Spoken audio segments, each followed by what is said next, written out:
এবার আমরা আবহাওয়া আলোচনার খবরের দিকে ভিত্তিতে নজর রাখবো। সংক্রান্তিতে জাঁকিয়ে শীত রাজ্যে, এমনটাই আবহাওয়া দপ্তর সূত্রে জানানো যাচ্ছে। এবং দক্ষিণবঙ্গে যেমন জাঁকিয়ে শীত পড়বে, অন্যদিকে উত্তরবঙ্গেও শীতের আমেজ বজায় থাকবে, অর্থাৎ শীতের স্পেল রয়েছে। এবং আজ কলকাতায় সর্বনিম্ন তাপমাত্রা 12.6 ডিগ্রি সেলসিয়াস। বিশ্বজিৎ শাহ রয়েছে আমাদের সঙ্গে, বিশ্বজিতের থেকে আরো আপডেট নেব। বিশ্বজিৎ, হাওয়া অফিস কি বলছে? দেখো, ইতিমধ্যে পুরুলিয়া এবং বীরভূম সেখানে 7 ডিগ্রির কাছাকাছি তাপমাত্রা চলে গেছে 7-এর ঘরে।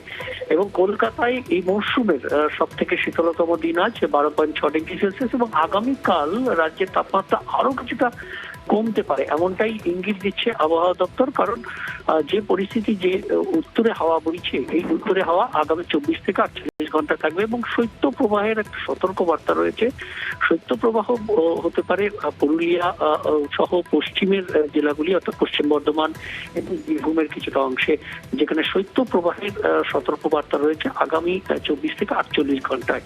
অর্থাৎ সংক্রান্তিতে শীত আরো বাড়বে এবং এই পরিস্থিতি মঙ্গলবার পর্যন্ত থাকবে। মঙ্গলবার থেকে আবহাওয়ার বদল হবে এবং বুধবার ও বৃহস্পতিবার রাজ্য জুড়েই বৃষ্টির সম্ভাবনা, হালকা থেকে মাঝারি বৃষ্টি।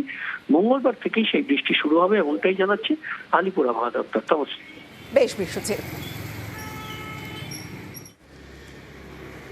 পুরুলিয়াতে জাঁকিয়ে শীত, বাঁকুড়াতেও জাঁকিয়ে শীত এবং দুর্গাপুর, 3 জায়গার ছবি দেখাচ্ছি। দক্ষিণবঙ্গের পাশাপাশি উত্তরবঙ্গেও জাঁকিয়ে শীত পড়বে, এমনটাই আবহাওয়া দপ্তর সূত্রে আমরা জানতে পারছি। এবং মঙ্গলবার থেকে বৃষ্টির সম্ভাবনা রয়েছে দক্ষিণবঙ্গে।